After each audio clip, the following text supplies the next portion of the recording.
lalu masuk dan menemui Aisyah radhiyallahu anha, lalu mendekati jasad Rasulullah shallallahu alaihi wasallam yang saat itu diselubungi kain. Abu Bakar menyibak kain tersebut lalu memeluk jasad Rasulullah shallallahu alaihi wasallam sambil menangis.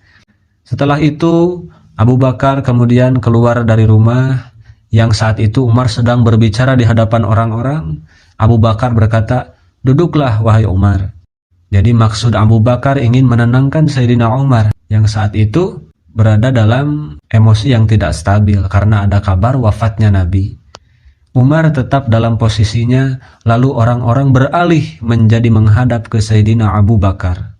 Dan saat itu Abu Bakar berkata, "Barang siapa di antara kalian yang menyembah Muhammad, maka sesungguhnya Muhammad telah meninggal dunia.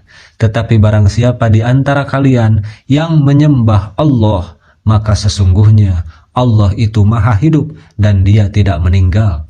Itulah kata-kata Abu Bakar As-Siddiq yang menggugah para sahabat saat itu. Beliau kemudian membacakan Quran surat Ali Imran ayat 144. A'udzubillahi minasyaitonirrajim.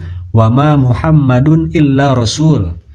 Nabi Muhammad hanyalah seorang rasul, tidak lain hanyalah seorang rasul.